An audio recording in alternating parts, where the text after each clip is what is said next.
அந்த காலத்துல ஒருத்தரை விசாரிக்கிறதே வித்தியாசமா இருக்கும். உனக்கு எத்தனை பிள்ளைங்கன்னு கேட்பாங்க. இவர் எனக்கு 4 பிள்ளைங்கன்னு சொல்லுவாரு. அதுக்கு அவரு கேட்பாரு, உனக்கு பிறந்தது எத்தனை, ஊருக்கு பிறந்தது எத்தனைன்னு கேட்பாரு. தப்பா நினைக்காதீங்க. உனக்கு பிறந்ததுன்னா ஆம்பளை பிள்ளைங்க, ஊருக்கு பிறந்ததுன்னா பொம்பளை பிள்ளைங்க. ஆம்பளை பிள்ளைங்கன்னா என்னைக்கு நமக்கு சொந்தம் நம்ம கூடவே இருக்கும். பொம்பளை பிள்ளைங்க யாருக்கு எந்த ஊருக்கு சொந்தமா போகுதோ அதனால ஊருக்கு பிறந்தது எத்தனைன்னு கேட்பாங்க. பொம்பளை பிள்ளைய கட்டி கொடுத்த பிறகு தாய் தப்பா கொஞ்சம் ஒதுங்கி இருக்கணுங்க. அப்பதான் அந்த பிள்ளைங்க நிம்மதியா வாழ முடியும். ஆனா இந்த காலத்துல அப்படி இல்லைங்க. தாய்க்காரி போன் போட்டு மணிக்கணக்கா தினமும் அவட்ட பேசுவா.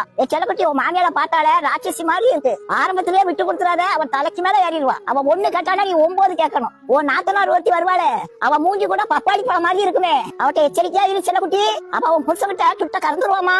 மகன் அங்க இருந்து சொல்வா, வேலை வேலைன்னு வேலை தாங்க முடியலமான்னு சொல்லுவா. அட செல்லக்குட்டி உன்னை எப்படி பொத்தி பொத்தி வளர்த்தேன்னு சொல்லுவா தாயி. நீ எதுக்குமா அங்க அப்படி வேலை செய்யணும், நீ தனியா வந்துருமான்னு சொல்லுவா.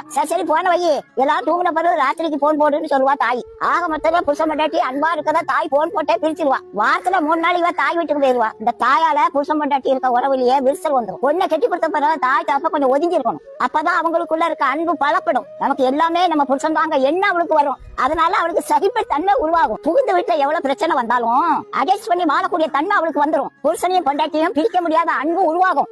பிறந்த வீட்டுல 25 வருஷம் அவ வாழ்க்கையை படிச்சிருக்கா. அவளுக்கு படிச்சு கொடுத்தது யாரு, நீங்க தான். இப்ப அவளுக்கு குடும்பம் நடத்தக்கூடிய ஞானமும் அறிவும் இருக்குதானே அவளுக்கு கல்யாணம் முடிச்சு வச்சீங்க. கல்யாணம் முடிச்சு கொடுத்ததுக்கு அப்புறம் நீங்க ஏன் பாடம் எடுக்கிறீங்க? பரிசு எழுத இடத்துல பாடம் சொல்லி கொடுக்கறது தப்பு. கடவுள் நல்ல ஆலோசனை கொடுத்திருக்காருங்க. புருஷன் பொண்டாட்டி அவங்க 2 பேரா இருந்தாலும் உடலால் அவங்க ஒருத்தர். தாய் தப்பனை கொஞ்சம் விட்டு மனைவியோட ரொம்ப அன்பா இருப்பானா. ஆணுக்கும் அதான் பொண்ணுக்கும் அதாங்க. நீங்க தாய் தப்ப எவ்வளவு ஒதுங்கி இருக்கீங்களோ அந்த அளவுக்கு அவங்க நல்லா இருப்பாங்க. பிள்ளைங்க வாழ்க்கையில நீங்க தலையை நீட்டி பிள்ளைங்க வாழ்க்கையை நீங்க கெடுத்துறாதீங்க. நீதிமன்றத்துல கெட்டுக்கிட்டா டைவர்ஸ் கேஸ் இருக்குங்க. இந்த கேஸுக்கெல்லாம் முக்காவாசி பெத்த தாய் தாங்க காரணம். டைவர்ஸ் பண்றது கடவுளுக்கே பிடிக்காத ஒண்ணுங்க.